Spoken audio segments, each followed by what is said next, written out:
Okay, അപ്പൊ നമ്മള് മൂന്ന് കാര്യങ്ങള് പഠിച്ചു. എന്തൊക്കെയായിരുന്നു? മാൻ, മെറ്റീരിയൽ, മണി. അപ്പൊ ഈ മൂന്ന് കാര്യങ്ങൾ നമ്മുടെ കഴിഞ്ഞു. അപ്പൊ എന്തൊക്കെയായിരുന്നു? ജസ്റ്റ് ഒന്ന് റൗണ്ട് ചെയ്തിട്ട് പോവാട്ടോ. ഫസ്റ്റ് നമ്മള് റിസോഴ്സ് മാനേജ്മെന്റില് പേഴ്സണൽ മാനേജ്മെന്റ്, അതായത് മാൻ മറക്കരുത്. മനുഷ്യരെ, മാനിനെ പറ്റിയാണ് പഠിച്ചത്. മനുഷ്യരെ ഉപയോഗിച്ച് റിസോഴ്സ് എത്ര സ്കിൽഫുൾ ആയിട്ട് യൂസ് ചെയ്ത് നമുക്ക് ഔട്ട്പുട്ട് സെറ്റ് ആക്കാം എന്നതാണ് നമുക്ക് പേഴ്സണൽ മാനേജ്മെന്റിൽ നമ്മൾ നോക്കിയത്. അതിൽ എന്തൊക്കെയുണ്ട്? പ്ലാനിങ്, പേഴ്സണൽ 9 സ്റ്റെപ്പുകൾ ഉണ്ടെന്ന് പറഞ്ഞു. നമ്മൾ പേഴ്സണൽ നീഡ്സ്, അതായത് പ്ലാൻ ചെയ്യുക, റിക്രൂട്ട്മെന്റ് നടത്തുക, സെലക്ഷൻ, ട്രെയിനിങ്, അവർക്ക് വേണ്ട വേജസും സാലറീസും ബെനിഫിറ്റ്സും ഇൻസെന്റീവ്സും, appraising performance, resolving dispute, communicating with all employees. അപ്പൊ ഇത്രയാണ് നമ്മൾ മാനിൽ പഠിച്ചത്. അതേപോലെ തന്നെ പേഴ്സണൽ മാനേജ്മെന്റിൽ രണ്ടായിട്ട് തിരിക്കാമെന്ന് പറഞ്ഞു: മാനേജീരിയൽ ഫങ്ഷൻസും ഓപ്പറേറ്റീവ് ഫങ്ഷൻസും. ഇതാണ് എസ് ആയിട്ട് ചോദിക്കുകയാണെങ്കിൽ ഇത്രയും വരെ നിങ്ങൾ ഇതിലാണ് നിങ്ങൾക്ക് ആ ഫുൾ മാർക്ക് കിട്ടുള്ളൂ. ഇനി നമ്മൾ അടുത്തത് മെറ്റീരിയൽ ആണ് പഠിച്ചത്. മെറ്റീരിയൽ മാനേജ്മെന്റിൽ എന്താണ് മെറ്റീരിയൽ മാനേജ്മെന്റും അതിന്റെ എയിമും, ഹെൽത്ത് കെയർ മേഖലയിൽ മെറ്റീരിയൽ മാനേജ്മെന്റ് ഇമ്പോർട്ടൻസും, right time, right place, right quantity, ഇത്രയുമാണ്. ഇത് ഇമ്പോർട്ടന്റ് ആണ്.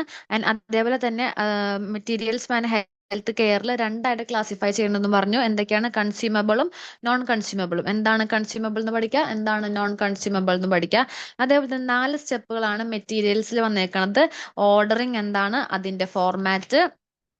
സ്റ്റോറിങ് എന്താണ്, അതിന്റെ ഫോർമാറ്റ്. അതിൽ 2 ഫോർമാറ്റ് ഉണ്ട്. ഒന്ന് എക്യുപ്മെന്റ്സ് സ്റ്റോർ ചെയ്യാനും പിന്നെ ഒന്ന് ഡ്രഗ്സുകൾ സ്റ്റോർ ചെയ്യാനും. ദെൻ ഇഷ്യൂയിങ് മെറ്റീരിയൽസ് നോക്കി.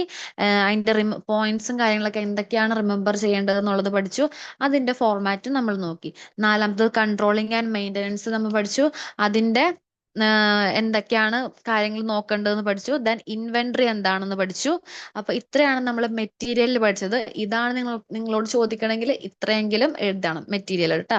ദെൻ നമ്മൾ പഠിച്ചത് മണി മാനേജ്മെന്റ്. മണി മാനേജ്മെന്റ് പഠിച്ചു. മണി മാനേജ്മെന്റ് ഇമ്പോർട്ടന്റ് ആണ്. ഹെൽത്ത് കെയർ മേഖലയിൽ മണി മാനേജ്മെന്റ് എന്ന് പറയുന്നത് അത്രയും റെസ്പോൺസിബിലിറ്റി ഉള്ള കാര്യമാണ്. അതിൽ മണി മാനേജ്മെന്റിലെ വിസിബിൾ മണി, ഇൻവിസിബിൾ മണി പഠിച്ചു. ദെൻ ഫിനാൻസ്, അതിൽ ബഡ്ജറ്റ്, ഓഡിറ്റിംഗ്, അക്കൗണ്ടിങ്, ഇതൊക്കെ നോക്കി. അതിലുപരി ഏറ്റവും ഇമ്പോർട്ടൻസ് ആയിട്ട് points to remember while handling government money. Government money എങ്ങനെയൊക്കെയാണ് ഹാൻഡിൽ ചെയ്യേണ്ടതിന്റെ കുറച്ച് പോയിന്റ്സുകൾ പഠിച്ചു. ഇനി ചിലപ്പോൾ നിങ്ങളോട് ഇത് മൂന്നും ചോദിക്കാം, വലിയ എസ് ആയിട്ട് ചോദിക്കാം. 10 മാർക്കിന് ചിലപ്പോ 3 M's അല്ലെങ്കിൽ മാൻ, മെറ്റീരിയൽ, മണി എന്ന് ചോദിച്ചു കഴിഞ്ഞാൽ ഔചിത്യം പോലെ എഴുതാം. ഒട്ടും കുറയ്ക്കാനും പാടില്ല, എന്നാ ടൈം നോക്കിയിട്ട് വേണം നിങ്ങൾ എഴുതാനായിട്ട് കേട്ടോ. അപ്പൊ ഇത്രയാണ് 3 M's എന്ന് പറയണത്. ഇനി നമ്മൾ വേറൊരു ടോപ്പിക്കാണ്, അതായത് ഇതിന്റെ തന്നെ എന്നാലും ഒരു ടോപ്പിക്കാണ് ടൈം മാനേജ്മെന്റ്. ടൈം മാനേജ്മെന്റ് എന്ന് പറഞ്ഞാൽ എപ്പോഴും കേൾക്കുന്നതാണല്ലേ. നമുക്കറിയാം എന്ത് കാര്യത്തിനായാലും ടൈം എന്ന് പറയുന്നത് അത്ര ഇമ്പോർട്ടന്റ് ആണ്. കാരണം നമുക്കറിയാം ഇപ്പോ മെറ്റീരിയലും മണിയൊക്കെ ആയാലും പലരുടെ കയ്യിലും പല ടൈപ്പ് ആയിരിക്കും. പക്ഷെ ടൈം അങ്ങനെയല്ല, എല്ലാവർക്കും ഒരേപോലെയാണ്. 24 മണിക്കൂറിൽ ആർക്കെങ്കിലും 23 അല്ലെങ്കിൽ 25 അങ്ങനെയൊന്നും ഇല്ലല്ലോ. എല്ലാവർക്കും 24 മണിക്കൂർ തന്നെയാണുള്ളത്. ആര് എങ്ങനെയൊക്കെ പ്രോപ്പർലി എങ്ങനെയാണ് ടൈം യൂസ് ചെയ്യണത് പോലെ ഇരിക്കും ഓരോരുത്തരുടെ ടൈമിന്റെ യൂസും അതിന്റെ പ്രോഫിറ്റ് എന്ന് പറയുന്നത്. ഓക്കെ, ഇനി നമുക്ക് ടൈം എങ്ങനെയാന്ന് നോക്കാം. Using time effectively is time management. Time effectively ആയിട്ട് യൂസ് ചെയ്യുക. Using time effectively is time management, or effective use of time is the time management. Time management എന്ന് പറഞ്ഞാൽ എന്താ? പ്രോപ്പർ ആയിട്ട് അല്ലെങ്കിൽ എഫക്റ്റീവ്ലി ആയിട്ട് ടൈം യൂസ് ചെയ്യുന്നതാണ് ടൈം മാനേജ്മെന്റ് എന്ന് പറയുന്നത്. തോന്നിയ പോലെ ഒന്നും യൂസ് ചെയ്ത് കഴിഞ്ഞാൽ ഒരു കാര്യമില്ല. ചിലവർ എന്ത് ചെയ്യും? വെറുതെ സമയം കളയും, വെറുതെ ഒരു അനാവശ്യം അടിച്ചിട്ട്. ചിലർക്ക് സമയം ഉണ്ടാവില്ല. രണ്ടായാലും കാര്യമില്ല. നമ്മള് പ്രോപ്പർ ആയിട്ട് ടൈം യൂസ് ചെയ്യുന്നതിലാണ് കഴിവ് എന്ന് പറയുന്നത്. കാരണം ഇതൊരു സ്കില്ലാണ്. ഈ ടൈം മാനേജ്മെന്റ് എന്ന് പറയുന്നത് ഒരു സ്കില്ലാണ് ശരിക്കും. One has to plan to use time according to work. അതായത് നമ്മള് നേരത്തെ തന്നെ പ്ലാൻ ചെയ്ത് വെക്കാം. അതായത് ഈ ദിവസം ഇപ്പൊ ഇന്ന് സൺഡേ ആണ്. ഇപ്പൊ സൺഡേ ആണെങ്കിൽ ഇന്ന് എന്തൊക്കെ കാര്യങ്ങളുണ്ട്, ഇത്ര ടൈം പറഞ്ഞാൽ ഇത്ര ടൈം ചെയ്താൽ എനിക്ക് ഇങ്ങനെ ചെയ്യാൻ പറ്റുള്ളൂ. അങ്ങനെ ഒരു പ്ലാൻ എന്തായാലും നമ്മൾ മുന്നേ തന്നെ സെറ്റ് ചെയ്ത് വെക്കണം. അത് തന്നെയാണ് ടൈം മാനേജ്മെന്റ് എന്ന് പറയണത്. ഇനി ഫീച്ചേഴ്സ് ഓഫ് ടൈം എന്തൊക്കെയാണ്? ടൈം എന്ന് പറയുന്നത് ഒരു റിസോഴ്സ് ആണ്. Time and it is available equally to all. എല്ലാവർക്കും ഒരേപോലെ തന്നെയാണ്. ആർക്കെങ്കിലും കുറവുണ്ടോ അല്ലെങ്കിൽ ആർക്കെങ്കിലും കൂടുതലുണ്ടോ? ഇല്ല. 24 മണിക്കൂർ എന്ന് പറയുന്നത് എല്ലാവർക്കും തുല്യമാണ്. And it is known renewable resource. നമുക്ക് എന്താ പറയാ, ഒന്നും കൂടി ഉണ്ടാക്കാൻ, അല്ലെങ്കിൽ കഴിഞ്ഞ ടൈം കഴിഞ്ഞു തന്നെയാ, അത് തിരിച്ചു കിട്ടാൻ പോണില്ല. ഇന്ന് ഇത്ര സമയം കഴിഞ്ഞു, ഇന്നിപ്പോ എത്ര മണിയായി? ഇന്നിപ്പോ നമുക്ക് 11:30 അല്ലെങ്കിൽ 11:28. ഇത് നമുക്ക് ഒന്നും കൂടെ കൊണ്ടുവരാൻ പറ്റുമോ? ഇല്ല. കഴിഞ്ഞത് കഴിഞ്ഞത് തന്നെയാണ്. It cannot be preserved or purchase. നമുക്ക് കുറച്ച് സമയം എടുത്തു വെക്കാം എന്ന് പറ്റുമോ? ഇല്ല. അല്ലെങ്കിൽ നമുക്ക് കുറച്ച് പൈസ എടുത്തു വെക്കാം, അല്ലെങ്കിൽ കുറച്ച് മെറ്റീരിയൽ എടുത്തു വെക്കാം. അങ്ങനൊക്കെ നടക്കും. പക്ഷെ കുറച്ച് സമയം നമുക്ക് എടുത്ത് പോക്കറ്റിൽ എടുത്ത് വെക്കാം, നടക്കോ? ഇല്ല. അതേപോലെ കുറച്ച് സമയം വാങ്ങിക്കാം, പർച്ചേസ് ചെയ്യാൻ പറ്റുമോ? പറ്റില്ല. അത് നമ്മൾ ഇങ്ങനെ നമ്മുടെ കയ്യിലുണ്ടാവും. എങ്ങനെ പ്രോപ്പർ ആയിട്ട് യൂസ് ചെയ്താലാണ് നമ്മുടെ കയ്യിൽ എന്ത് നിക്കുള്ളൂ? ടൈം നിക്കുള്ളൂ. ബാക്കി എല്ലാ കാര്യങ്ങളും നമ്മുടെ കയ്യിൽ നിൽക്കും. നമ്മുടെ കയ്യിൽ നിൽക്കും, മെറ്റീരിയൽ കയ്യിൽ നിൽക്കും, മണി കയ്യിൽ നിൽക്കും. പക്ഷെ ടൈം എന്ന് പറയുന്നത് പ്രോപ്പർ ആയിട്ട് അതിന്റെ യൂസ് ചെയ്തില്ലെങ്കിൽ, അല്ലെങ്കിൽ മാനേജ് ചെയ്തില്ലെങ്കിൽ, ടൈം മാനേജ്മെന്റ് ഇല്ലെങ്കിൽ കയ്യിൽ നിൽക്കില്ല. അപ്പൊ അതാണ് ടൈം എന്ന് പറയുന്നത് അത്ര ഇമ്പോർട്ടന്റ് ആയിട്ടുള്ള ഒരു കാര്യമാണ്. ഇനി നോക്കാം, പ്രിൻസിപ്പിൾസ് ഓഫ് ടൈം മാനേജ്മെന്റ്. ഇനി ടൈം മാനേജ്മെന്റിന് കുറച്ച് പ്രിൻസിപ്പിൾസും കാര്യങ്ങളൊക്കെ ഉണ്ട്. അതെന്തൊക്കെയാണെന്ന് നമുക്ക് നോക്കാം കേട്ടോ. The first one is principle of brevity. എന്താണ് പ്രിൻസിപ്പിൾ ഓഫ് ബ്രിവിറ്റി എന്ന് പറയുന്നത്? Make it a habit to tell or present thing briefly. അതായത് നമ്മൾ എന്തെങ്കിലും ഒരു കാര്യം പറയാന്ന് വിചാരിക്കും, നമ്മളത് അങ്ങോട്ട് വലിച്ചു നീട്ടിയൊരു കഥ പോലെ പറഞ്ഞിട്ട് ഒരു കാര്യമില്ല. ചിലപ്പോൾ അതൊന്നും ഉണ്ടാവില്ല. പകരം ബ്രീഫായിട്ട് പറഞ്ഞ കാര്യം അങ്ങോട്ട് അവസാനിപ്പിക്കുക. അതാണ്. അല്ലാണ്ട് വലിച്ചു നീട്ടി അങ്ങോട്ട് ചെന്നിട്ട് ഒരു കാര്യമില്ല. പറയേണ്ടത് എന്താണോ പോയിന്റ് മാത്രം പറഞ്ഞ് കാര്യം അവസാനിപ്പിക്കുക. അതാണ് പ്രിൻസിപ്പിൾ ഓഫ് ബ്രിവിറ്റി എന്ന് പറയുന്നത്. ഇനി പ്രിൻസിപ്പിൾ ഓഫ് ഹാബിറ്റ്. അതെന്താ? Make it a habit to do things in time. സമയത്തിനനുസരിച്ച് കാര്യങ്ങൾ ചെയ്യുക. ഇന്ന സമയത്ത് ചെയ്യാൻ ഉദ്ദേശിച്ച കാര്യം അന്ന ടൈം കഴിഞ്ഞ് അതിന്റെ അപ്പുറം സമയം കഴിഞ്ഞ് ചെയ്തുകൊണ്ട് ഒരു കാര്യമില്ല. സമയത്തിനനുസരിച്ച് കാര്യങ്ങൾ ചെയ്യാനായിട്ട് പഠിക്കുക. ഓക്കെ. ദെൻ മൂന്നാമത്തെ principle of proper planning in advance. Decide what to do in advance. അതായത് നേരത്തെ തന്നെ കാര്യങ്ങൾ പ്ലാൻ ചെയ്യാം. ഇപ്പോ ഇന്ന് സൺഡേ, ഇനി നാളെ മൺഡേ. അപ്പൊ സൺഡേ തന്നെ രാത്രി കിടക്കാൻ നേരത്ത് മൺഡേലത്തെ കാര്യങ്ങളൊക്കെ ഒന്ന് ആലോചിക്കാം, എന്തൊക്കെയാണ് ചെയ്യേണ്ടത്. അതാണ് അഡ്വാൻസ് ആയിട്ട് കാര്യങ്ങൾ ആലോചിച്ച് വെക്കുമ്പോൾ തന്നെ നമുക്ക് ടൈം മാനേജ്മെന്റ് ഉണ്ടാവും. Then principle of prioritisation. എന്താണ്? Prioritise and to do things according to importance. അതായത് ഇമ്പോർട്ടൻസിനനുസരിച്ചിട്ട് കാര്യങ്ങൾ ചെയ്യാം. നമുക്ക് ഒരു ദിവസം ചിലപ്പോൾ ഒരു 10 കാര്യങ്ങൾ ചെയ്യാനുണ്ടാവും. ആ 10 കാര്യങ്ങൾ ചിലപ്പോൾ 5 കാര്യങ്ങളായിരിക്കും വളരെ ഇമ്പോർട്ടന്റ് ആയിട്ടുള്ളത്. എന്നിട്ട് ആ ഇമ്പോർട്ടന്റ് ആയിട്ടുള്ള കാര്യങ്ങൾ മാറ്റി വെച്ചിട്ട് ഇമ്പോർട്ടന്റ് അല്ലാത്ത കാര്യങ്ങൾ ആദ്യമേ ചെയ്ത് കഴിഞ്ഞാൽ ചിലപ്പോൾ ഇമ്പോർട്ടന്റ് ആയിട്ടുള്ള കാര്യം ചെയ്യാനായിട്ട് ടൈം ഉണ്ടാവില്ല. അപ്പൊ എന്താണോ ഇമ്പോർട്ടന്റ്, ഏതാണോ ആദ്യം ചെയ്ത് തീർക്കേണ്ടത്, അത് ആദ്യം ചെയ്ത് തീർക്കാം. അതാണ് പറയുന്നത് പ്രിൻസിപ്പിൾ ഓഫ് പ്രയോറിറ്റിക്ക് അനുസരിച്ച് കാര്യങ്ങൾ ചെയ്യാം. Then principle of effectiveness. Do things in an effective manner. Proper ആയിട്ട് എഫക്റ്റീവ് ആയിട്ട് കാര്യങ്ങൾ ചെയ്യാം. Then principle of equal distribution. Right to distribute time for official as well as other purpose accordingly. എന്താണ്? Equal ആയിട്ട് കാര്യങ്ങൾ ഡിസ്ട്രിബ്യൂട്ട് ചെയ്യുക.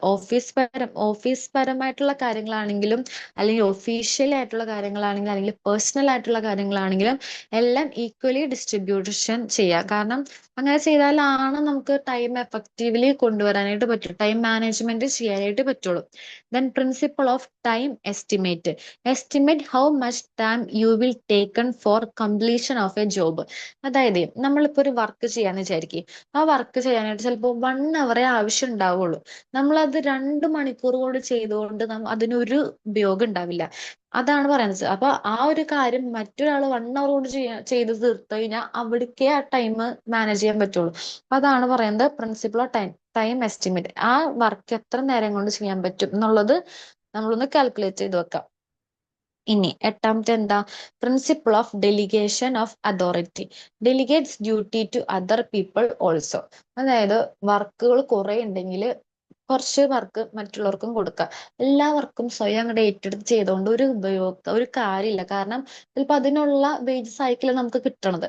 നമ്മളെ ഏൽപ്പിച്ച ജോലി ചെയ്യുക, അതിനപ്പുറം നമുക്ക് എന്തെങ്കിലുമൊക്കെ ഉണ്ടെങ്കിൽ മറ്റുള്ളവരുടെ ഹെൽപ്പും കാര്യങ്ങളും, അല്ലെങ്കിൽ പ്രോപ്പറായിട്ട് ഡ്യൂട്ടീസ് ആൾക്കാരിലേക്ക് കൊടുക്കുക. എന്നാലാണ് പ്രോപ്പറായിട്ട് ഒരു ഓർഗനൈസേഷൻ നടക്കുള്ളൂ.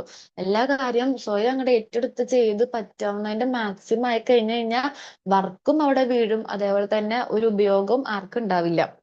Then principle of time analysis. Try to analyze how much time you spend on each issues and made changes. ഓരോ കാര്യങ്ങൾക്കും എത്ര ടൈം യൂസ് ചെയ്തു, അതായത് എങ്ങനെയൊക്കെ ചെയ്തു എന്നുള്ളതിനൊക്കെ ഒന്ന് നോക്കാം.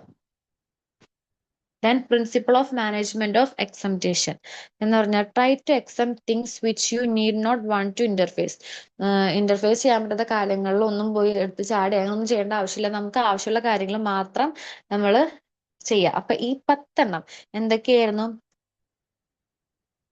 principle of brevity, principle of habit, principle of proper planning, principle of prioritization, effectiveness, equal distribution, time estimate, time analysis.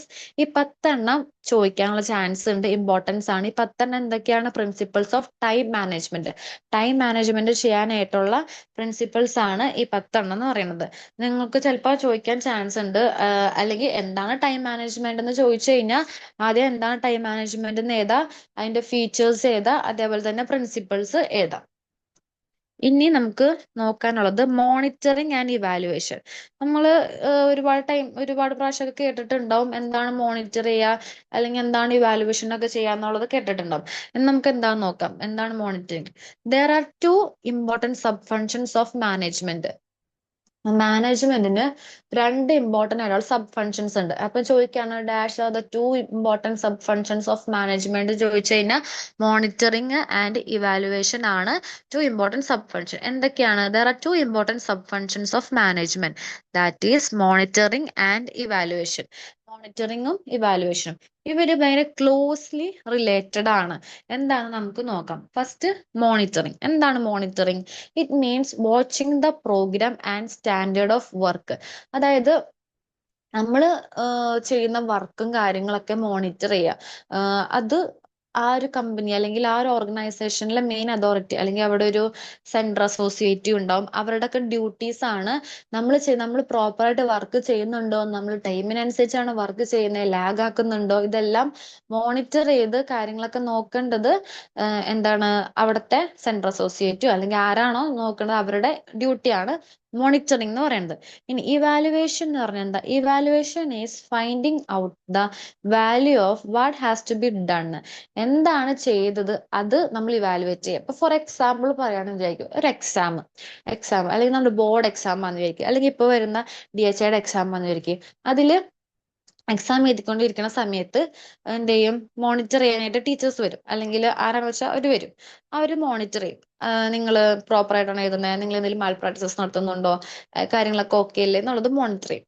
ഇനി അത് പേപ്പർ ചെക്ക് ചെയ്യണ്ടേ, ഇവാലുവേഷൻ നടത്തണ്ടേ, എന്നിട്ട് എന്തൊക്കെയാണ് എഴുതിയേക്കുന്നുള്ളത് നോക്കണ്ടേ. അതാണ് ഇവാലുവേഷൻ എന്ന് പറയുന്നത്. അപ്പൊ സിമ്പിൾ ആയിട്ടാണ് പറഞ്ഞത്. അതാണ് മോണിറ്ററിങ്, എന്താണ് ഇവാലുവേഷൻ ചോദിക്കാം. ഐദർ നമുക്ക് ഇത് 2 മാർക്കിനായിരിക്കും ചോദിക്കാം, പക്ഷെ നമുക്കൊന്നും പറയാൻ പറ്റില്ല. ചിലപ്പോൾ 5 മാർക്കിന് ചോദിക്കാൻ ചാൻസ് ഇല്ല, അത്രയ്ക്കുള്ളതൊന്നും ഇല്ല. 2 മാർക്കിന് ചോദിക്കാനുള്ള ചാൻസസ് കൂടുതലാണ്. എന്താണ് മോണിറ്ററിങ്ങും എന്താണ് ഇവാലുവേഷൻ എന്നും ജസ്റ്റ് അറിഞ്ഞിരിക്കുക കേട്ടോ.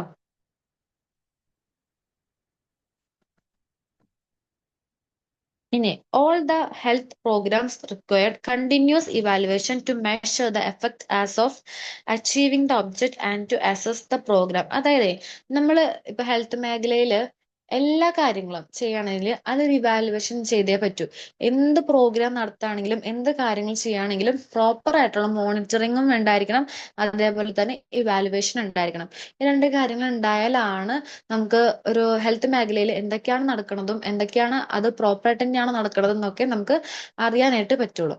അപ്പൊ ഇത്രയാണ് എന്തെന്ന് പറയുന്നത് മാനേജ്മെന്റുകൾ എന്ന് പറയുന്നത്. നമ്മളിപ്പോ 4 മാനേജ്മെന്റ് ആണ് കവർ ചെയ്തത്. എന്തൊക്കെയാണ്? ഒന്ന് personal management, money management, material management, time management. 4 മാനേജ്മെന്റിൽ ഉറപ്പായിട്ടും ഷുവർ ആയിട്ട് ഏതെങ്കിലും ഒരു മാനേജ്മെന്റ് ഗസ് ആയിട്ടുണ്ടാവും, അല്ലെങ്കിൽ 2 ചിലപ്പോ 5 മാർക്സിനുള്ളത് ഉണ്ടാവും. അപ്പോൾ അതൊക്കെ ഒന്ന് നോക്കി വെക്കാം കേട്ടോ. നമ്മൾ ഒരുവിധം ഇമ്പോർട്ടൻസ് ആയിട്ടുള്ള പോർഷൻസ് കവർ ചെയ്തു. ചോദിക്കാൻ ചാൻസ് ഉള്ള ഇമ്പോർട്ടന്റ് ആയിട്ടുള്ള കുറച്ച് ഡിഫിക്കൽട്ട് ഉണ്ടോ എന്ന് വെച്ചാൽ അത്ര ഡിഫിക്കൽട്ട് ഇല്ല, എന്നാലും ഒരു ഇച്ചിരി വായിച്ചാൽ കിട്ടാവുന്നതേ ഉള്ളൂ. നമ്മൾ കവർ ചെയ്തു. ഇനി നമുക്ക് കുറച്ച് റിലാക്സ് ചെയ്തിട്ട് സമാധാനമായിട്ടുള്ള കുറച്ച് ടോപ്പിക്കുകൾ എടുക്കാം. അത് ഇതിനോട് കണക്ട് ചെയ്തിട്ടുള്ള കുറച്ച് ടോപ്പിക്കുകളാണ്. അതെന്താ നമുക്ക് നോക്കാം. Team work. എന്താണ് മക്കളെ ടീം വർക്ക്? നമ്മൾ ഒരുപാട് കേൾക്കുന്നുണ്ടാവും അല്ലെ, ടീം എന്താണെന്ന് കേട്ടിട്ടുണ്ടാവും, വർക്ക് എന്താണെന്നുള്ളതൊക്കെ കേട്ടിട്ടുണ്ടാവും. അപ്പൊ ഫസ്റ്റ് ടീം എന്താന്ന് നോക്കാം. Team is a group of people working together to achieve a common goal. എന്താണ് ടീം എന്ന് പറയുന്നത്? നമുക്കറിയാം, ഒരു ഒരു ഗോളേ അവർക്ക് ഉണ്ടാവുള്ളൂ. ആ ഗോൾ അച്ചീവ് ചെയ്യാനായിട്ട് പീപ്പിളുകൾ ഒരുമിച്ച് കൂടുന്നതാണ് ടീം എന്ന് പറയുന്നത്. ഇപ്പൊ ഫോർ എക്സാമ്പിൾ എടുക്കുകയാണെങ്കിൽ എന്താ, ഒരു ഗെയിമോ അല്ലെങ്കിൽ ഫുട്ബോളോ, അതൊരു ടീമാണ്. അവർക്ക് എന്താ ഒരൊറ്റ ലക്ഷ്യമുള്ളൂ, ജയിക്കാന്നുള്ളത്, അല്ലെങ്കിൽ ഗോൾ അടിക്കാന്നുള്ളത്. അതാണ് ടീം എന്ന് പറയുന്നത്. ഇനി ഗ്രൂപ്പ് എന്താ? ഗ്രൂപ്പ് എന്താന്ന് അറിയോ? ഗ്രൂപ്പ് നമുക്ക് കേൾക്കണ്ടോ? നമുക്ക് ഇതൊക്കെ നമ്മൾ നമ്മുടെ ഡേ ടു ഡേ ലൈഫിൽ കേൾക്കുന്ന കുറെ ടേംസുകളാണ്. ടീം എന്താണ്, ഗ്രൂപ്പ് എന്നൊക്കെ. ഇനി group is a collection of people, they need not have a common goal.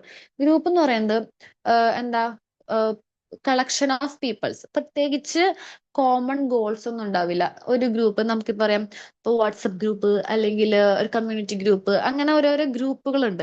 ഇവർക്ക് ഇങ്ങനെ എന്തെങ്കിലും ഒരു ഗോൾ ഉണ്ടോ, ഇന്ന ടാർഗറ്റ് ഉണ്ടോ, ഇല്ല. അതാണ് ഗ്രൂപ്പും ടീമും തമ്മിലുള്ള വ്യത്യാസം. ടീമിന് ഒരു ഗോൾ ഉണ്ടാവും, ഒരു കോമൺ ഗോൾ ഉണ്ടാവും. പക്ഷെ ഗ്രൂപ്പിന് ഗോൾ ഉണ്ടാവില്ല. ഇനി അവർ തമ്മിലുള്ള ഒരു ഇതെന്താ സെയിം എന്ന് പറയുന്നത്, ഗ്രൂപ്പുകളാണ്. അതായത് അവിടെയും ആൾക്കാരുടെ ഒരു കൂട്ടാണ്, ഇവിടെയും ആൾക്കാരുടെ ഒരു കൂട്ടാണ്. പക്ഷെ ടീമിൽ ഗോൾ ഉണ്ടാവും, ഇവിടെ ഗോൾ ഉണ്ടാവില്ല. അതാണ് വ്യത്യാസം. ഇനി ടീം വർക്ക് എന്താ? It is the work done by a group of people for a common goal. ആ ഒരു കോമൺ ഗോൾ അച്ചീവ് ചെയ്യാനായിട്ട് ടീമിലുള്ള അംഗങ്ങൾ വർക്ക് ചെയ്യുന്നതാണ് എന്ത്, ടീം വർക്ക് എന്ന് പറയുന്നത്. ഇപ്പൊ ഗെയിം എടുക്കുകയാണെങ്കിൽ ചുമ്മാ പോയി ഗോൾ അടിച്ച് ചെയ്യാൻ പറ്റുമോ? പറ്റില്ല. ടീമുകൾ തമ്മിൽ പരസ്പരം വർക്ക് ചെയ്താൽ മാത്രമാണ് ഒരു ഗോൾ അടിക്കാനായിട്ട് പറ്റുള്ളൂ. അപ്പൊ അത്രയാണ് ടീം എന്താണെന്ന് നോക്കി, ഗ്രൂപ്പ് എന്താന്ന് നോക്കി, ടീം വർക്ക് എന്താന്ന് നമ്മൾ നോക്കി. ഇനി നമ്മൾക്ക് മെയിൻ ആയിട്ട് നമ്മളെ ഹെൽത്ത് ടീം, നമുക്കറിയാം നമ്മൾക്ക് ഏറ്റവും കൂടുതൽ ഇമ്പോർട്ടൻസ് ആയിട്ട് അറിഞ്ഞിരിക്കേണ്ട ഹെൽത്തിലെ ടീമാണ്. നമുക്ക് നോക്കാം. A group of people working together to provide health care to individuals and community. ഇൻഡിവിജ്വൽസിനായാലും കമ്മ്യൂണിറ്റീസിനായാലും ഹെൽത്ത് കെയർ പ്രൊവൈഡ് ചെയ്യാൻ വേണ്ടിയിട്ട് ആൾക്കാർ, പീപ്പിൾസ് എന്താ പറയാ, വർക്ക് ചെയ്യണം, നമുക്ക് വേണ്ടിയിട്ട് വർക്ക് ചെയ്യണം. അതിനെയാണ് എന്താ പറയുന്നത്, ഹെൽത്ത് ടീം എന്ന് പറയുന്നത്. ഹെൽത്ത് ടീം ഇൻക്ലൂഡ്, ഇനി ഹെൽത്ത് ടീമിൽ ആരൊക്കെ ഉണ്ടാവും? മെഡിക്കൽ ഓഫീസർ ഉണ്ടാവും, ഡോക്ടർ ഉണ്ടാവും, നഴ്സ് ഉണ്ടാവും, മെഡിക്കൽ അസിസ്റ്റൻസ് ഉണ്ടാവും, കമ്മ്യൂണിറ്റി വർക്കേഴ്സ് ഉണ്ടാവും, ക്ലർക്ക്, ഡ്രൈവർ, ക്ലീനർ. അങ്ങനെ ടോപ്പ് പൊസിഷൻ ഇന്ന് ഏറ്റവും റൂട്ട് പൊസിഷനിലേക്ക് വരുന്ന അത്രയും ആൾക്കാർ എന്തുണ്ട്, ഹെൽത്ത് വർക്കിലുണ്ട്. അപ്പൊ ഇവരെല്ലാവരെയും ഹെൽത്ത് ടീം എന്ന് തന്നെയാണ് പറയണത്. അതുകൊണ്ട് ഇപ്പൊ കുറച്ചു പേരെ മാത്രമല്ല, ഹെൽത്തിൽ ആരൊക്കെയൊക്കെ വർക്ക് ചെയ്യുന്നുണ്ട് അത് മൊത്തം ഹെൽത്ത് ടീമാണ്. നമുക്ക് വേണ്ടി ഇൻഡിവിജ്വൽസിനായാലും കമ്മ്യൂണിറ്റീസിനായാലും നമുക്ക് വേണ്ടിയിട്ട്, നമ്മുടെ ഹെൽത്തിന് വേണ്ടിയിട്ട് അവർ ടീമായിട്ട് വർക്ക് ചെയ്യുന്നതാണ്. ഇനി A health team consist of A group of people with different level of knowledge. നമുക്കറിയാം ഹെൽത്ത് ടീമിൽ പല ആൾക്കാരുണ്ടാവും, പല ഗ്രൂപ്പുണ്ടാവും, പല ആൾക്കാരുണ്ടാവും. അപ്പൊ എല്ലാവർക്കും പല പല നോളജ് ആണ്.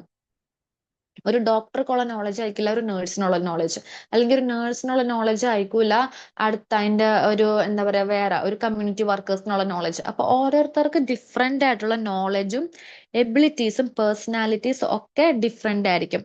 പക്ഷെ കോംപ്ലിമെന്റ് ഈച്ച് അതർ. പക്ഷെ അവർ അങ്ങോട്ടും ഇങ്ങോട്ടും പരസ്പരം എന്താ പറയാ തല്ലുകൂടി അങ്ങനൊന്നുമല്ല, പരസ്പരം മ്യൂച്വലി അണ്ടർസ്റ്റാൻഡ് ചെയ്തിട്ടൊക്കെ ആയിരിക്കും. And share A common unifying goal. എന്താണ്, ഇപ്പൊ ഫോർ എക്സാമ്പിൾ എടുക്കാന്ന് വിചാരിക്കും, നമ്മള് നമ്മുടെ ഒരു ഹാർട്ട് ട്രാൻസ്പ്ലാന്റേഷൻ നടത്താൻ വിചാരിക്കും. ഹാർട്ട് ട്രാൻസ്പ്ലാന്റേഷൻ നടത്തുമ്പോൾ അവിടെ ഡോക്ടേഴ്സ് മാത്രമല്ല വർക്ക് ചെയ്യണത്. ഈ ഹാർട്ട് ഇന്ന സ്ഥലത്ത് നിന്ന് ഇന്ന സ്ഥലത്തേക്ക് കൊണ്ടുപോകണമെങ്കിൽ ഈ അറ്റം തുടങ്ങി ആ അറ്റം വരെയുള്ള അത്രയും ആൾക്കാരാണ് അവിടെ വർക്ക് ചെയ്യുന്നത്. ഇപ്പൊ ഡ്രൈവർ, ആംബുലൻസ് ഓടിക്കുന്ന ഡ്രൈവർ തുടങ്ങി ഹാർട്ട് വെക്കുന്ന അവിടം വരെ ഒരുപാട് ഹെൽത്ത് ടീമുകൾ ഒന്നിച്ചു കൂടിയാണ് ചെയ്യുന്നത്. അവർക്ക് ഒരൊറ്റ ഗോളേ ഉണ്ടാവുള്ളൂ, എന്താ, ഹൃദയം ഒന്ന് തുടിക്കാനായിട്ട്. ആ ഒരൊറ്റ ഗോളേ ഉണ്ടാവുള്ളൂ. അതിന് വേണ്ടിയിട്ട് അവർ ഒന്നിച്ച് പരിശ്രമിക്കും. അതാണ് ഹെൽത്ത് ടീം എന്ന് പറയുന്നത്. ഇനി the aim of community team is The aim of community team is to help the community to achieve primary health care. Primary health care achieve ചെയ്യാനായിട്ടാണ് എന്ത്, ഹെൽത്ത് ടീമിന്റെ ഒരു എയിം എന്ന് പറയണത്. ഇനി ഫീച്ചേഴ്സ് ഓഫ് ടീം. എന്തൊക്കെയാണ് ടീമിന്റെ ഫീച്ചേഴ്സ് എന്തൊക്കെയാണ് നമുക്ക് നോക്കാം. A team consist of group of person. നമുക്കറിയാം ഒരു ടീമില് ഗ്രൂപ്പ് ഓഫ് പേഴ്സൺസ് ഉണ്ടാവും. All persons come from different disciplines അല്ലെങ്കിൽ different personality, different level of knowledge. ഈ പറഞ്ഞ തന്നെയാണ്, ഓരോരുത്തർ പല പല സ്ഥലങ്ങളിൽ നിന്ന്, പല നോളജ്, പല ലാംഗ്വേജ്, പല ഡിഫറെന്റ് സ്ഥലത്ത് നിന്നായിരിക്കും വരാം. പക്ഷെ അവർക്ക് എന്തുണ്ട്, ഒറ്റ ഗോളേ ഉണ്ടാവുള്ളൂ. അല്ലെങ്കിൽ എങ്ങനെയെങ്കിലും ആഹ് എന്താണോ ആ ഒരു പേഷ്യൻസിന് വേണ്ടത് അത് കാര്യങ്ങൾ ചെയ്തു കൊടുക്കുക, അത് നടത്തുക. Members should have good interpersonal communication. അവർക്ക് മെമ്പേഴ്സിന് എന്തിരിക്കണം, നല്ലൊരു കമ്മ്യൂണിക്കേഷൻ ഉണ്ടായിരിക്കും. കാരണം ലോക്കൽസ് അല്ലെങ്കിൽ അലമ്പടിച്ചിട്ട് വല്ല കാര്യം ഉണ്ടായില്ല, അങ്ങോട്ട് ഇങ്ങനെ പരസ്പരം നല്ലോണം ഒരു ഇന്റർപേഴ്സണൽ കമ്മ്യൂണിക്കേഷൻസ് ഉണ്ടായിരിക്കണം. They have to put aside individual difference into group interest. അതായത് നമുക്ക് ചിലപ്പോ അതായത് ഓരോരുത്തർക്കും ഇൻഡിവിജ്വൽ ആയിട്ടുള്ള ഇൻട്രസ്റ്റ് ഉണ്ടാവും. പക്ഷെ എന്നിരുന്നാലും നമ്മൾ ഗ്രൂപ്പായിട്ട് ആലോചിച്ചെടുക്കുന്നതാണ് ഒരു തീരുമാനം. അത് തന്നെയായിരിക്കും അവിടെ നടത്തുക. And all share A common goal. എന്താണോ അവരുടെ എയിം, എന്താണോ അവരുടെ ഗോൾ എന്ന് പറയുന്നത്, അത് എല്ലാവരും ഷെയർ ചെയ്യും. അതായിരിക്കണം നടത്തേണ്ടത്. അപ്പൊ ഇതൊക്കെയാണ് ഫീച്ചേഴ്സ് ഓഫ് ടീം. ടീം എന്ന് പറയുന്നത് ഏത് ടീമായാലും അതിന്റെ ഫീച്ചേഴ്സ് ആണ്. അപ്പൊ ചോദിക്കാം എന്തൊക്കെയാണ് ഫീച്ചേഴ്സ് ഓഫ് ടീം എന്ന് പറഞ്ഞു കഴിഞ്ഞാല് ഈ മൂന്നാല് പോയിന്റ്സുകൾ എഴുതാട്ടോ. ഇനി അതേപോലെ ബെനിഫിറ്റ്സ് അല്ലെങ്കിൽ or advantages of team work എന്തൊക്കെയാണ്. ഒരു ടീം വർക്കിന്റെ, നമ്മൾ ടീമായിട്ട് ഒരു കാര്യങ്ങൾ ചെയ്ത് കഴിഞ്ഞാൽ അതിന്റെ അഡ്വാൻറ്റേജസ് എന്തൊക്കെയാ. ഒന്ന്, നമുക്ക് ടൈം അടിപൊളിയായിട്ട് കൺസ്യൂം ചെയ്യാൻ പറ്റും. അതേപോലെ എനർജി, ഒറ്റയ്ക്ക് ചെയ്യുന്നതിനേക്കാളും ഏറ്റവും കൂടുതൽ നമുക്ക് ഒരാൾ സപ്പോർട്ട് ചെയ്യാൻ അല്ലെങ്കിൽ ഒരു ടീം ഉണ്ടെങ്കിൽ പെട്ടെന്ന് വർക്ക് തീരും. അതേപോലെ എനർജി അത്രയും കുറവ് യൂസ് ചെയ്താൽ മതി. ആൻഡ് ഓരോരുത്തർക്കും പല പല സ്കില്ലുകളായിരിക്കും, അപ്പോൾ ഡിഫറെന്റ് ഐഡിയാസും കാര്യങ്ങളൊക്കെ കിട്ടും. ആൻഡ് ഒരു ടീം സ്പിരിറ്റ് ഉണ്ടാവും. അതേപോലെ തന്നെ പക്ഷെ ടീമിൽ ഒരിക്കലും ഒരു കോൺഫ്ലിക്ട്സ് അല്ലെങ്കിൽ തല്ലൂട്ട് ഒന്നും തന്നെ പാടില്ല. നല്ല യൂണിറ്റിയിലെ ആയിരിക്കണം ടീം വർക്ക് മുന്നോട്ട് കൊണ്ടുപോകേണ്ടത്. അപ്പൊ ഇത്രയൊക്കെയാണ് എന്ന് പറയുന്നത് അഡ്വാൻറ്റേജസ് ഓഫ് ടീം എന്ന് പറയുന്നത്. ഇനി നമുക്ക് അപ്പൊ ഇത്ര നേരം ഇപ്പൊ എന്തൊക്കെയാ പഠിച്ചത്, എന്താണ് ടീം വർക്ക് എന്നുള്ളത്. ടീം എന്താന്ന് പഠിച്ചു, ടീമിന് ഒരു കോമൺ ഗോൾ ഉണ്ടാവും. ഗ്രൂപ്പ് എന്താന്ന് പഠിച്ചു, ഗ്രൂപ്പിന് കോമൺ ആയിട്ടുള്ള ഗോൾ ഉണ്ടാവില്ല. ടീം വർക്ക് എന്താന്ന് പഠിച്ചു, അതേപോലെ ഹെൽത്ത് ടീം എന്താന്ന് പഠിച്ചു. ആൻഡ് ഫീച്ചേഴ്സ് ഓഫ് ടീമും അഡ്വാൻറ്റേജസ് ഓഫ് ടീമും. അപ്പൊ ടീം ചോദിച്ചു കഴിഞ്ഞാൽ ഇത്രയും കാര്യങ്ങൾ എഴുതാം. ഇനി മോസ്റ്റ് ഇമ്പോർട്ടന്റ് ആയിട്ട് ടീം ലീഡർ. നമുക്ക് എല്ലാ ടീമിലും ഒരു ലീഡർ ഉണ്ടാവും അല്ലെ. എന്ത് കാര്യങ്ങളായാലും നമ്മൾ ടീം ഉണ്ടാക്കുകയാണെങ്കിൽ അത് കുട്ടിക്കാലം മുതലേ നമുക്കറിയാം. സ്കൂൾ തുടങ്ങി ഇപ്പൊ നമ്മളൊരു ടീം ഉണ്ടാക്കി ആ ടീമിന് ഒരു ലീഡർ സെലക്ട് ചെയ്യും. അതേപോലെ തന്നെയാണ് ടീമിന് ഒരു ലീഡർ ഉണ്ടാവും. A person who lead the team to achieve the common goal. ഒരു കോമൺ ഗോൾ അച്ചീവ് ചെയ്യാൻ വേണ്ടിയിട്ട് ഒരു എന്താ പറയാ, ടീമിന് ഒരു ലീഡർ സെലക്ട് ചെയ്യുന്നതാണ് ടീം ലീഡർ എന്ന് പറയുന്നത്. And qualities of a team leader. ഇനി ടീം ലീഡറിന്റെ ക്വാളിറ്റി എന്തായിരിക്കണം. Ability to bring together the members of the team to share their potential. Team leader എന്ന് പറയുന്നത് എല്ലാവർക്കും, ആ ടീമിലുള്ള എല്ലാ മെമ്പേഴ്സിനും ഒരേപോലെ ആയിരിക്കണം. എല്ലാവരെയും ഒരുമിച്ച് കൊണ്ടുവരണം. ഇത്ര ആൾക്കാരെ വെച്ച് ഇത്ര ചെയ്യാം അങ്ങനെയല്ല. 10 പേരാണ് ആ ടീമിലുള്ളെങ്കിൽ 10 പേരെയും ഒരുമിച്ച് കൊണ്ടുവരണം. Team leader should also work. അതേപോലെ തന്നെ ടീം ലീഡർ ആണ്, ഞാൻ ഇവിടെ ഇങ്ങനെ ഇരിക്കും ബാക്കിയുള്ളവർ വർക്ക് ചെയ്യട്ടെ, അതല്ല.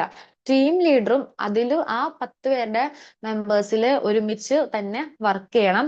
എല്ലാവരെയും ഒരേപോലെ തന്നെ കാണണം. Behave equally to all. എല്ലാവരോടും ഒരേപോലെ പെരുമാറണം. ചിലവർക്ക് ഉണ്ട് ഇങ്ങനെ ഒരു പാർഷ്വാലിറ്റി കാര്യങ്ങളൊക്കെ ഉണ്ട്, അങ്ങനെയൊന്നും പാടില്ല. അതൊരു ഗുഡ് ലീഡറിന്റെ ക്വാളിറ്റി അല്ല. Then make final decision in consultation with other member. അതായത് മെമ്പേഴ്സ് 10 പേരുണ്ടെങ്കിൽ ആ 10 പേരുടെ എന്തെങ്കിലും ഒരു ഡിസിഷൻ എടുക്കുന്നുണ്ടെങ്കിൽ ആ 10 പേരുടെയും കൂടെ എന്താ പറയാ ഫൈനൽ ഡിസിഷൻ ഒരുമിച്ചായിരിക്കണം. അല്ലാണ്ട് ലീഡറിന് അത് ഇഷ്ടപ്പെട്ടില്ല ബാക്കി 10 പേർക്ക് ഇഷ്ടപ്പെട്ടു ലീഡറിന് മാത്രം ഇഷ്ടപ്പെട്ടില്ല എന്ന് പറഞ്ഞു കഴിഞ്ഞാൽ അത് മാറ്റാൻ പറ്റില്ല. അവർക്ക് ഇഷ്ടപ്പെട്ടിട്ടുണ്ടെങ്കിൽ ലീഡറും കൂടെ ഒരുമിച്ച് ചേർന്ന് ഒരു ഡിസിഷൻ എടുക്കണം. Then ability to develop team spirit. Team spirit ഉണ്ടാക്കേണ്ട ഉത്തരവാദിത്വം ടീം ലീഡറിനാണ്. ടീം ലീഡർ വിചാരിച്ചാലാണ് ഒരു ടീമിന്റെ സ്പിരിറ്റ് ഉണ്ടാക്കാനായിട്ട് പറ്റുള്ളൂ. Ability to maintain harmony among members. അപ്പൊ മെമ്പേഴ്സിനിടയിൽ ഹാർമണി ഉണ്ടാക്കേണ്ടതും ആരാണ്, ടീം ലീഡറാണ്. അപ്പൊ ഇത്രയും ഒന്ന് പഠിച്ചു വെക്കാം കേട്ടോ, ടീം ലീഡറിന്റെ ക്വാളിറ്റി നമുക്കിത് അറിയാവുന്ന കാര്യമാണ്. അതേപോലെ ടീം ലീഡറിന് നമുക്ക് നമുക്ക് എക്സ്ട്രാ എഴുതാം, സെൽഫ് കോൺഫിഡൻസ് ഉണ്ടായിരിക്കണം, അതേപോലെ തന്നെ നല്ല കമ്മ്യൂണിക്കേഷൻ സ്കിൽസ് ഉണ്ടായിരിക്കണം. ആൻഡ് അതായത് എന്തെങ്കിലും കാര്യം ചെയ്യണമെങ്കിൽ ലീഡറിന് കമ്മ്യൂണിക്കേഷൻ സ്കിൽ ഇല്ലെങ്കിൽ കാര്യം ഉണ്ടായില്ല. പ്രോപ്പർ ആയിട്ടുള്ള കമ്മ്യൂണിക്കേഷൻ സ്കിൽ ഉണ്ടായിരിക്കണം, റെസ്പോൺസിബിലിറ്റി ഉണ്ടായിരിക്കണം, നല്ലൊരു ഡിസിഷൻ എടുക്കാനുള്ള കഴിവുണ്ടായിരിക്കണം. അപ്പൊ ഇത്രയൊക്കെയാണ് മെയിൻ ആയിട്ട് ടീം ലീഡർ. എന്തൊക്കെയാണ് മക്കളെ ടീം ലീഡർ? എല്ലാവരും ആ കൂട്ടത്തിലുള്ള എല്ലാവരെയും ഒരുമിച്ച് കൊണ്ടുവരാനുള്ള കഴിവ് ഉണ്ടായിരിക്കണം. അതേപോലെ തന്നെ ഒരുമിച്ച് വർക്ക് ചെയ്യാനുള്ള കഴിവുണ്ടായിരിക്കണം. എല്ലാവരോടും പ്രോപ്പർ ആയിട്ട് ബിഹേവ് ചെയ്യണം, ഈക്വലി ബിഹേവ് ചെയ്യണം, പാർഷ്വാലിറ്റി ഒന്നും പാടില്ല, ടീം സ്പിരിറ്റ് കൊണ്ടുവരണം.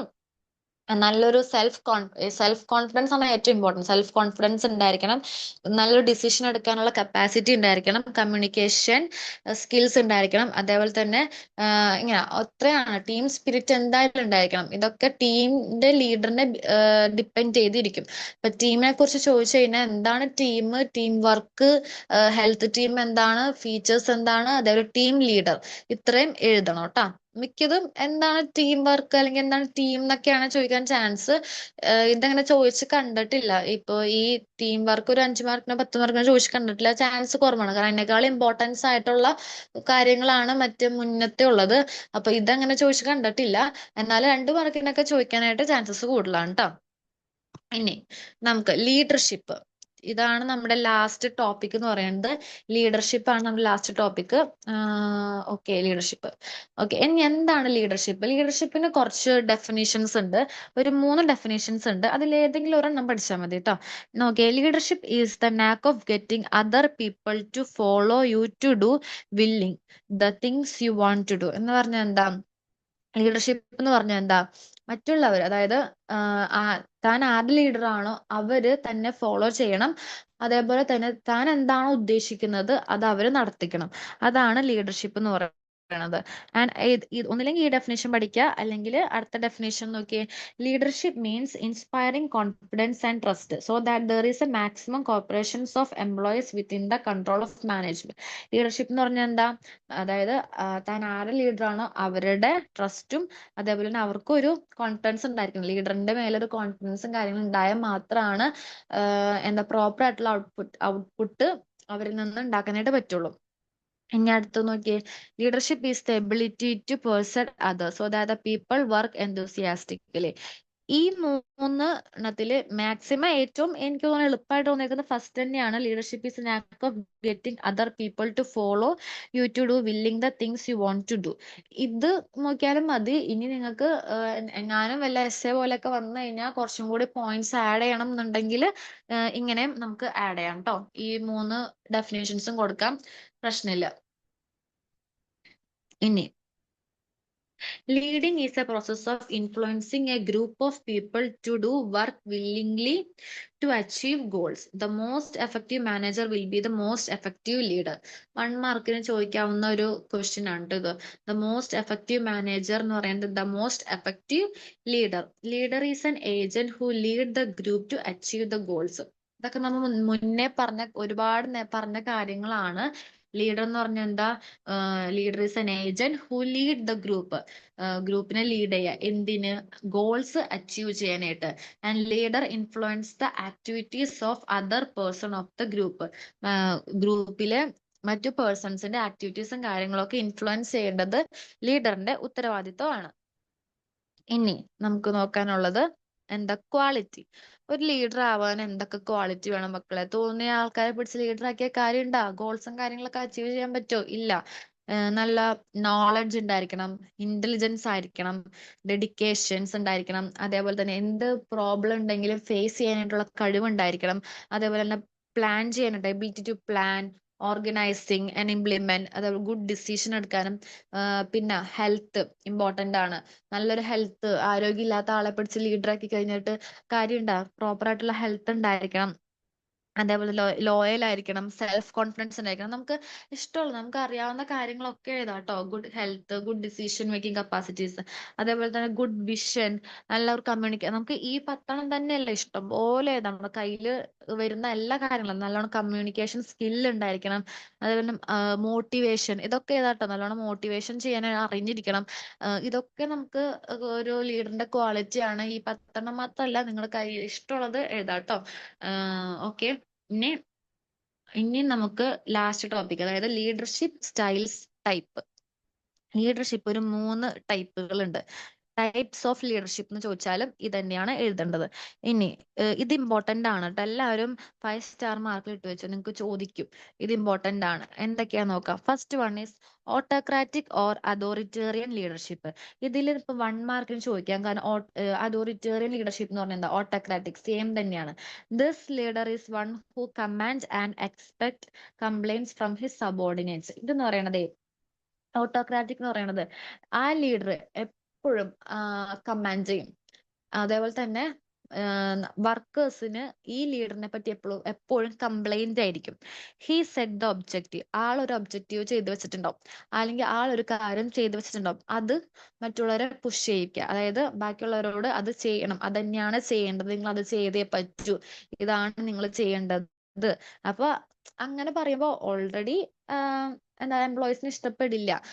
പക്ഷെ ഒരു നല്ലൊരു ലീഡറിന്റെ ക്വാളിറ്റി അല്ല. പക്ഷെ ഈ മേഖലയിൽ ഓട്ടോക്രാറ്റിക് ലീഡർഷിപ്പ് എന്ന് പറഞ്ഞു കഴിഞ്ഞാൽ അങ്ങനെയാണ്. എന്താ, the leader is This leader is one who command and expect complaints from his subordinates.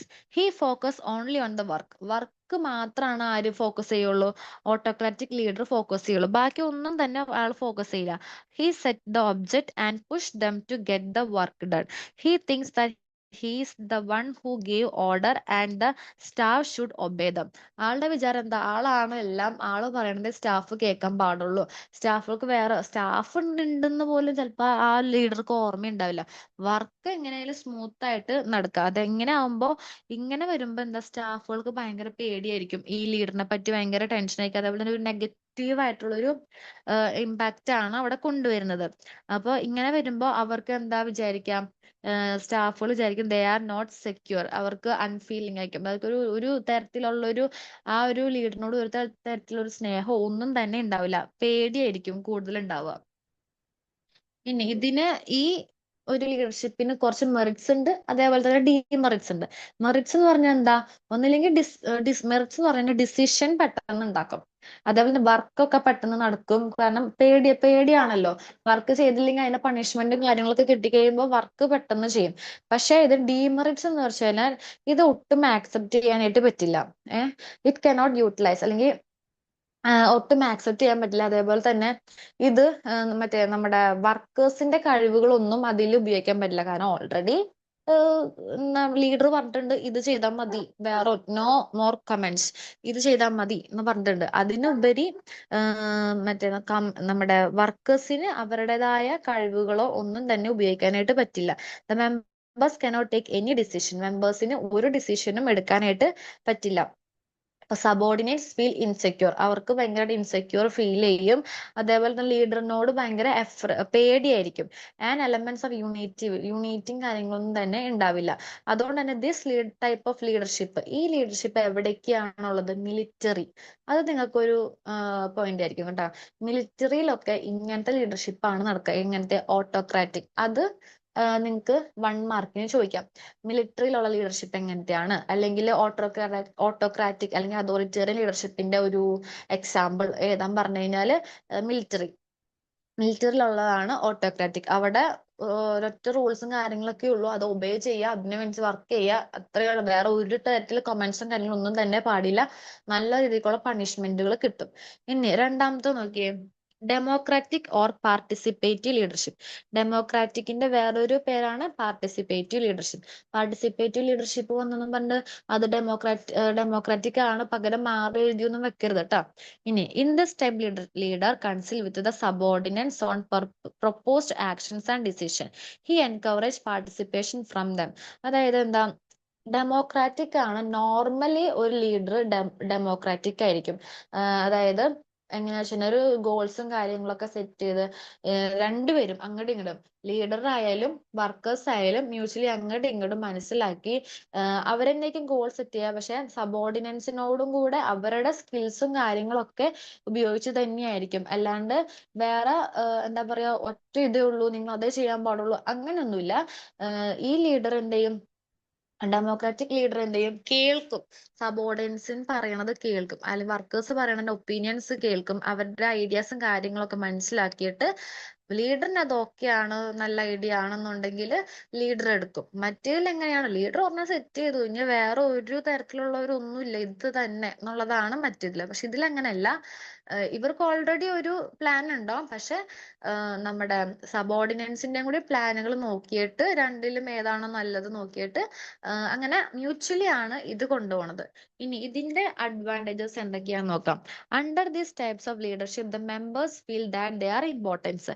ഈ ഒരു ലീഡർഷിപ്പില് മെമ്പേഴ്സിന് അറിയാം അവര് ഇമ്പോർട്ടന്റ് ആണ്, അവരുടെ കാര്യം, കാരണം അവരുടെ കാര്യങ്ങളൊക്കെ കേൾക്കുന്നുണ്ട്, അവർ പറയുന്നതൊക്കെ ഇവര് നമ്മുടെ മെയിൻ ആൾക്കാർ ശ്രദ്ധിക്കുന്നുണ്ട്. അപ്പൊ അവർക്ക് എന്ത് ചെയ്യും, അവർ ഇമ്പോർട്ടന്റ് ആണെന്നുള്ള ഒരു ഫീലിങ്സ് ഉണ്ടാവും.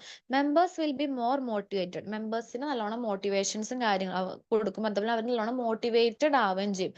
Quality of decision taken will be improve. അതേപോലെ തന്നെ മെമ്പേഴ്സിന്റെ ഐഡിയാസും കാര്യങ്ങളൊക്കെ എടുക്കുമ്പോൾ ക്വാളിറ്റി നല്ലോണം ഇമ്പ്രൂവ് ആയിരിക്കും. അപ്പൊ ഇത്രയാണ് ഇതിന്റെ അഡ്വാൻറ്റേജസ് എന്ന് പറയുന്നത്.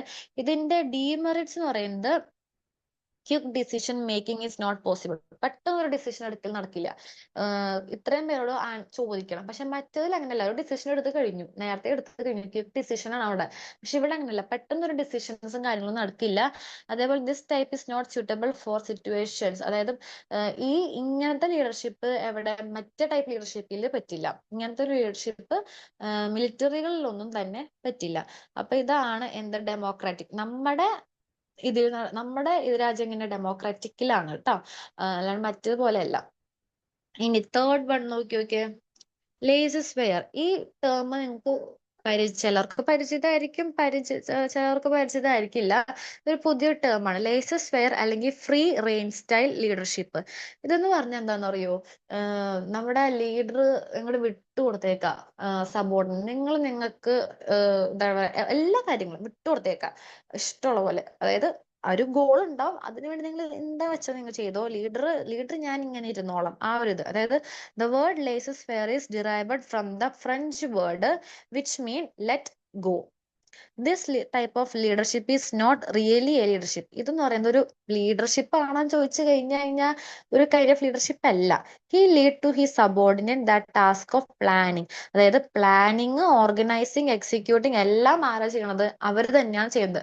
ആര്, വർക്കേഴ്സ് തന്നെയാണ് ചെയ്യണത്. ലീഡറിന് അതിൽ പ്രത്യേകം ഒന്നുമില്ല, ലീഡർ എങ്ങനെ ഇരുന്നത് തരാം, നിങ്ങൾ അത് ചെയ്തോ, ആ ഒരു മൈൻഡാണ്. This leadership work where every individual know about his assignment and has to take adequate knowledge and skill. അവർക്ക് എന്താ ചെയ്യേണ്ടതെന്ന് പറയാം, അത് അവർ അവരുടേതായ രീതിയിൽ അങ്ങോട്ട് ചെയ്യും. The leader has her own. Leader എന്താ ചെയ്യുക, പൈസ കാര്യങ്ങൾ, ഫിനാൻഷ്യൽ, അതേപോലെ തന്നെ എന്തെങ്കിലും ഇൻഫോർമേഷൻസും കാര്യങ്ങളും കൊടുക്കുന്നുണ്ടെങ്കിൽ അത് മാത്രമാണ് ലീഡർ ചെയ്യുക. ബാക്കിയുള്ള എല്ലാ കാര്യങ്ങളും, ഏതൊക്കെ പ്ലാനിങ്ങും ഓർഗനൈസിങ്ങും ബാക്കിയുള്ള എല്ലാ കാര്യങ്ങളും ആരാ ചെയ്യണത്, വർക്കേഴ്സ് ആണ് ചെയ്യണത്. പൈസ കൊടുക്കും, അതേപോലെ എന്തെങ്കിലും ഇൻഫോർമേഷൻസും കാര്യങ്ങളൊക്കെ ഉണ്ടെങ്കിൽ കൊടുക്കും, ആര്, ലീഡർ.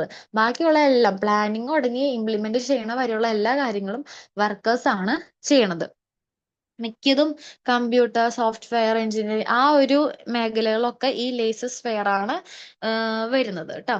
അപ്പൊ 3 ലീഡർഷിപ്പാണ് നമ്മൾ പഠിച്ചത്. എന്തൊക്കെയാണ് നമ്മൾ നോക്കിയത്, ഒന്ന് ഓട്ടോക്രാറ്റിക്, 2 ഡെമോക്രാറ്റിക്, മൂന്നാമത്തെ ലേസസ് ഫെയർ.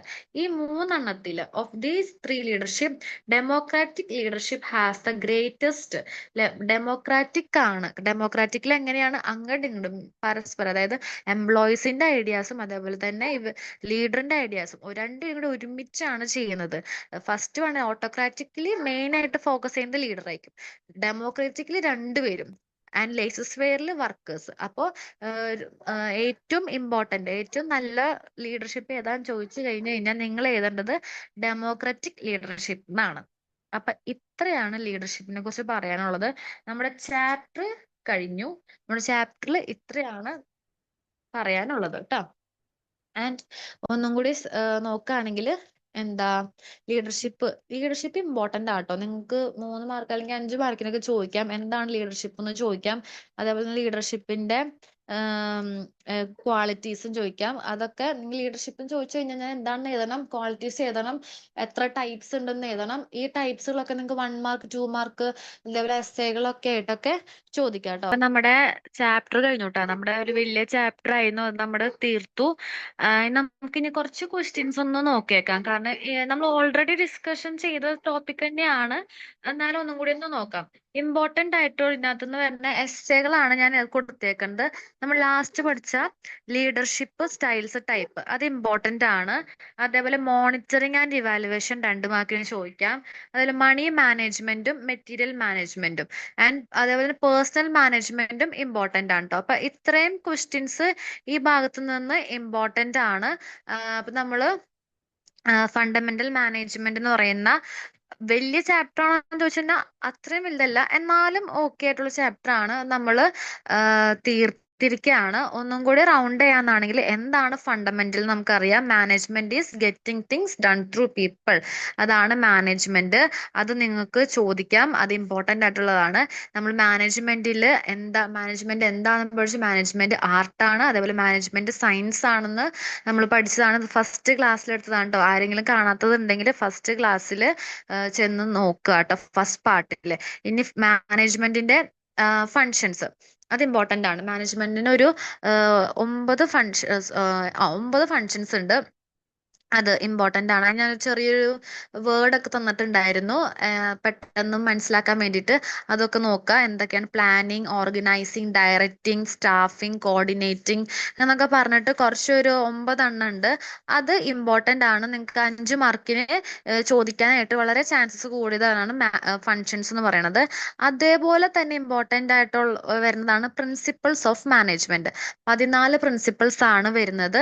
അത് ആരാണ് ഇൻട്രൊഡ്യൂസ് ചെയ്തത്? ഹെൻറി ഫയൽ എന്ന് പറഞ്ഞ ആളാണ് ഇൻട്രൊഡ്യൂസ് ചെയ്യുന്നത് 14 പ്രിൻസിപ്പിൾസ്. ആ 14 പ്രിൻസിപ്പിൾസും പഠിക്കുക. നിങ്ങൾക്ക് അത് എസ് ആയിട്ട് ചോദിക്കും. ആ 14 പ്രിൻസിപ്പിൾ എസ് മാത്രമല്ല 2 മാർക്കിനൊക്കെ ചോദിക്കാനുള്ള ചാൻസസ് ഉണ്ട്. കുറച്ച് പുതിയ പുതിയ ടേമുകൾ ഉണ്ട്, എക്സ്പ്രിറ്റ്, ഡീകോപ്സ് എന്നൊക്കെ പറഞ്ഞിട്ടും. അതേപോലെ തന്നെ stability of tenor, scalar chain എന്താണ്, ഇതൊക്കെ പ്രിൻസിപ്പിൾസിൽ വന്നതാണ്. അത് നിങ്ങൾ നോക്കുക. അതേപോലെ തന്നെ levels of management, top level management തുടങ്ങി ഓപ്പറേറ്റിംഗ് ലെവൽ മാനേജ്മെന്റ് വരെ ഇത്രയും പാർട്ടാണ് നമ്മൾ ഫസ്റ്റിൽ കവർ ചെയ്ത് കഴിഞ്ഞത്. കാണാത്തവരുണ്ടെങ്കിൽ കാണാം. സെക്കൻഡ് പാർട്ടിൽ നമ്മൾ കവർ ചെയ്തത് 3 M's ആണ്, മാൻ, മെറ്റീരിയൽ, മണി. അതിൽ ഫസ്റ്റ് പേഴ്സണൽ മാനേജ്മെന്റ് എന്താണെന്ന് നമ്മൾ നോക്കി. അതിന്റെ സ്റ്റെപ്പുകൾ എന്തൊക്കെയായിരുന്നു മക്കളെ? നമ്മൾ ആദ്യം പ്ലാൻ ചെയ്തു, എത്ര ആൾക്കാരെ വേണം എന്നുള്ളത് പ്ലാൻ ചെയ്തു, ഏത് ക്വാളിഫിക്കേഷൻ, എക്സ്പീരിയൻസ് ഒക്കെ നോക്കിയിട്ട് ചെയ്തു. അതിനുശേഷം റിക്രൂട്ട്മെന്റ് നടത്തി നമുക്ക് ഒരുപാട് ആൾക്കാരെ കിട്ടി. അത്രയും ആൾക്കാരെ വെച്ചിട്ട് നമുക്ക് മൂവ് ചെയ്യാൻ പറ്റില്ല. അതിന് ആൾക്കാരെ സെലക്ട് ചെയ്യണം. അതിനുവേണ്ടി നമ്മൾ സെലക്ഷൻസ് നടത്തി. അതിനുശേഷം നമ്മൾ അവർക്ക് വേണ്ട ട്രെയിനിങ് കൊടുത്തു. ഇങ്ങനെയൊക്കെയാണ് വർക്ക് ചെയ്യേണ്ടത് എന്നുള്ളതിന്റെ ട്രെയിനിങ് കൊടുത്തു. അതിനുശേഷം നമ്മൾ ട്രെയിനിങ് ഒക്കെ ചെയ്ത് അവരെ ഓക്കെ ആക്കിയതിനു ശേഷം അവർക്ക് വേജസും സാലറീസും കൊടുത്തു. അവർക്ക് ആക്സെപ്റ്റ് ആവുന്ന രീതിയിൽ, നമുക്ക് ഓക്കെ ആവുന്ന രീതിയിലുള്ള വേജസും സാലറീസും കൊടുത്തു. ദെൻ അവരെ അട്രാക്ട് ചെയ്യാൻ വേണ്ടിയിട്ട് എന്ത് ചെയ്തു? ബെനിഫിറ്റ്സും ഇൻസെന്റീവ്സും കൊടുത്തു. അതേപോലെ തന്നെ അവര് പ്രൊമോഷന് ഓക്കെ ആണ്, വില്ലിങ് ആണ്. അവരുടെ കഴിവൊക്കെ വെച്ചിട്ട്, അവരുടെ ക്വാളിറ്റി വെച്ചിട്ട്, അവരുടെ വർക്ക് വെച്ചിട്ട് അവര് എന്താണ് പ്രൊമോഷൻ ഓക്കെ ആണെന്നുള്ളതിന്റെ നോക്കി. അതാണ് അപ്രൈസിങ് പെർഫോമൻസ് എന്ന് പറയുന്നത്. ദെൻ റിസോൾവിങ് ഡിസ്പ്യൂട്ട്സ് എന്താണ്? യൂണിറ്റി ഉണ്ടായിരിക്കണം എന്നുള്ളത്.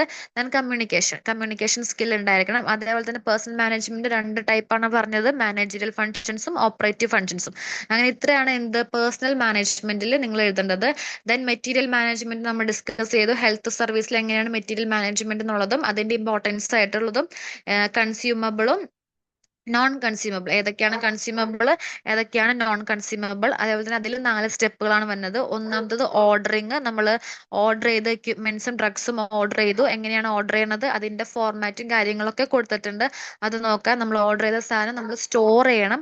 അടുത്തതാണ് സ്റ്റോറിങ്ങിന്റെ എന്തൊക്കെ, അതിൽ ഡ്രഗ്സ് സ്റ്റോർ ചെയ്യണതുണ്ട്, അതേപോലെ തന്നെ എക്യുപ്മെന്റ്സ് സ്റ്റോർ ചെയ്യണതുണ്ട്. ഈ 2 എക്യുപ്മെന്റ്സും ഡ്രഗ്സും സ്റ്റോർ ചെയ്യാനായിട്ടുള്ള ഫോർമാറ്റും കാര്യങ്ങളും 2 ടൈപ്പാണ്.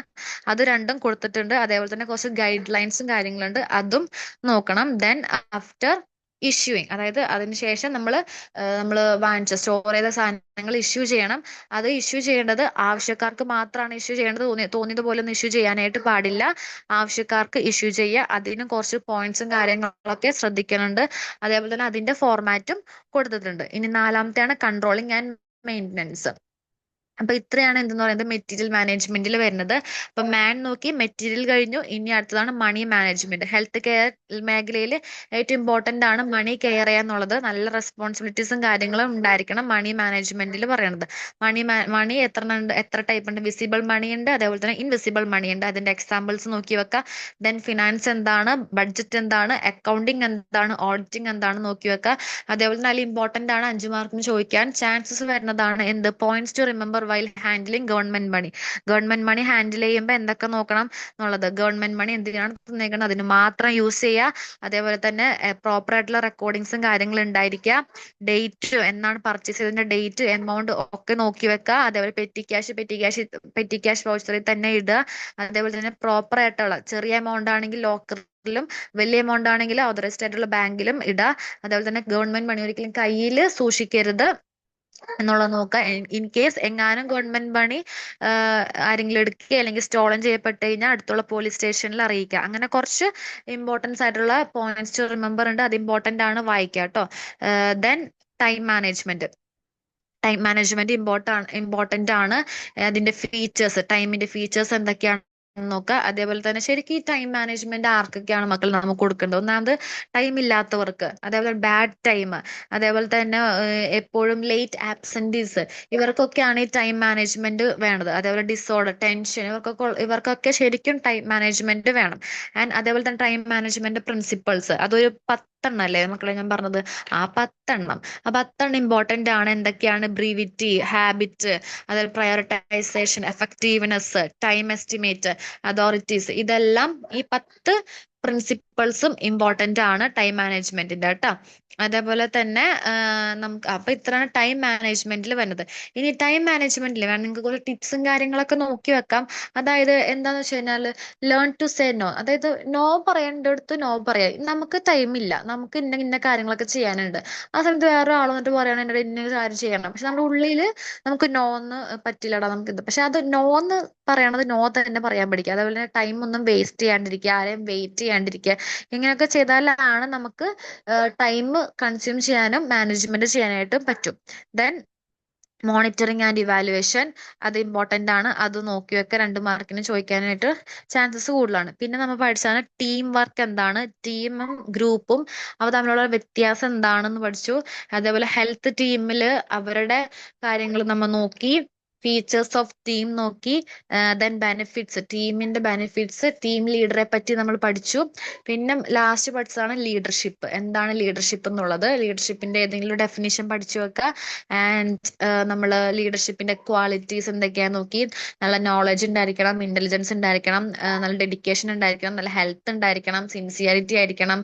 ഇതെല്ലാം നോക്കി ലാസ്റ്റ് നമ്മൾ ഡിസ്കസ് ചെയ്തത് ലീഡർഷിപ്പ് സ്റ്റൈൽസ്, ടൈപ്പ്. എത്ര ടൈപ്പ് ഉണ്ട്? 3 ടൈപ്പാണ്.